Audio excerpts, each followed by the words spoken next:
Joining me now for more, Democratic strategist Brendan Gill, who is also a candidate for Essex County Freeholder, and Republican strategist Bill Spadia, who is a former candidate for Congress. Welcome to the show, gentlemen. Thank you, Brenda. So we had this kumbaya moment between Sweeney and Christie for a while after pension reform was signed, and now we have name-calling. Is this leadership?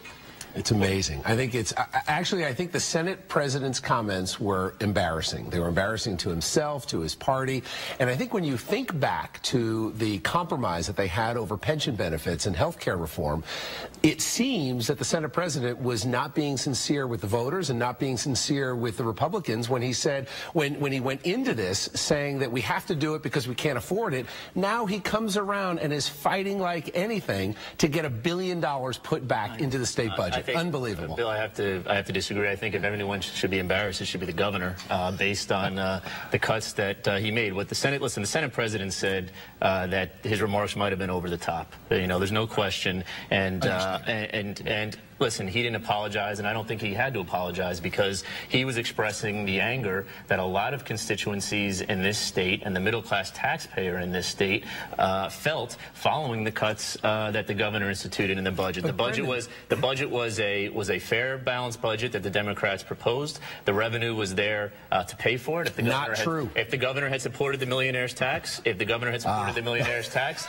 revenue would have been there. OLS, nonpartisan OLS, certified the revenue in that budget. And finally, this budget, not Steve Sweeney's words, but by the paper of record, the Star Ledger, was called mean and vindictive. Those are not Steve Sweeney's words and not my words. The paper of record about what the governor did. It's not about the vitriol, Brendan. It's about the fact that this budget was not balanced. Constitutionally, we've got to have a balanced budget. Now, the Democrats were relying on $640 million in a surplus that the governor's office and the budget office said simply wasn't there. It was $300 million. That's only one side of it, cutting spending. Let's talk about the revenue side. The Democrats seem to want their cake and eat it too. They want to have all kinds of goodies for their constituents so they can go back on Election Day and see what we brought back home to our districts. At the same time, they're not willing to do the things that need to be done to bring real revenue into the state. And there's only one way to do it. You've got to cut taxes so you can create jobs and bring new ratables into this state. You know, if anything, I would cut the millionaire's tax just to bring more millionaires into the state to pay taxes here. If you call programs that support seniors goodies, if you call programs that support college students who need tuition and aid,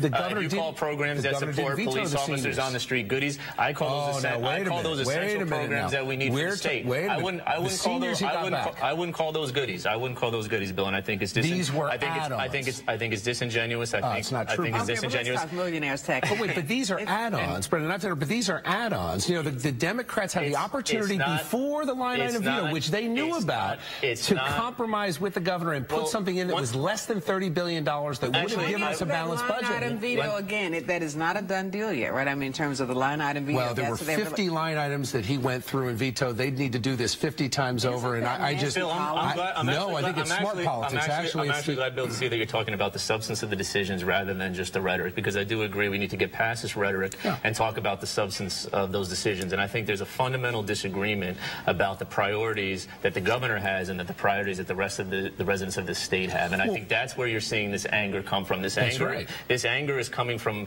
decisions that the governor has made, where people are saying, "Hey, you went too far. You've cut too many things, too much." And this is what the governor got elected to do, Brendan. This is what he got elected to do. And even the governor part himself. Of the table again? Well, remember, Brendan, the governor I think compromise could have happened, and you saw Senate President Sweeney. Well, the opportunity was lost. Again, I would disagree, because Senate President Sweeney did.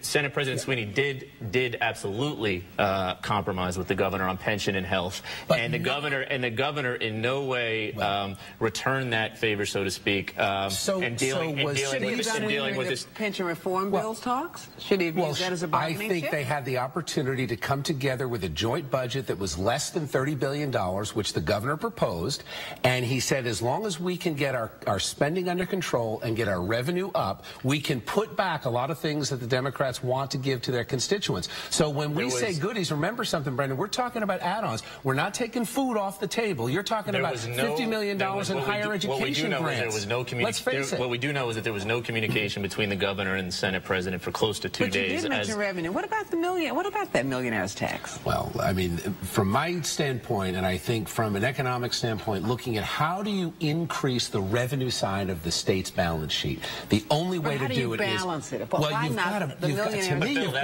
That's the fundamental problem with this budget. We're going to balance this budget on the backs of the working class. We're going to balance this budget on the backs of students. We're going to balance this budget... This is the fundamental philosophical agreement between the Republicans and the Democrats. If you lower the millionaire's tax, if you take it away and you attract more millionaires from New York, from Pennsylvania, from Delaware to live in New Jersey, guess what? They're paying taxes here. We should be cutting our taxes lower than all of our neighbors to bring these rateables in here, and then you get your budget back. This is where the rhetoric doesn't match the facts, because as you know, there was a study by Princeton and Stanford universities following the surcharge that was increased in 2004, and what did it find? It found that people in that income bracket are not leaving the state in droves. That is just something that isn't true, but it makes for a nice soundbite. But here we go again. Let's talk about shared sacrifice. Where is the sacrifice across the board? This budget was hard on working class and middle class property taxpayers. So where is the sacrifice coming for those people who are in that top income bracket? First of all, it's not what you're talking about when people are leaving in droves. You know, this state was losing 6,000 people every month leading up to the governor's election. So first of all,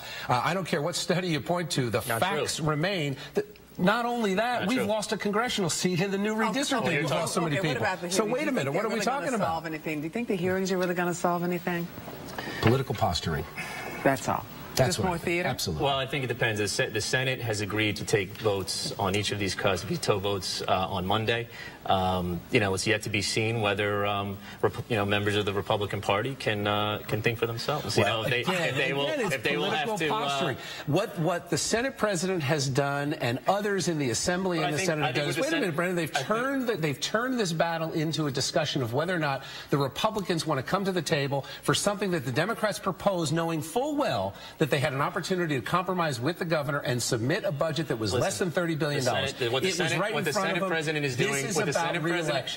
president is doing is giving the members of the Senate the opportunity to have up and down votes on those cuts. So let's see if political posturing. It's not political. Of course it is. It's not political. The Republicans submitted a balanced budget.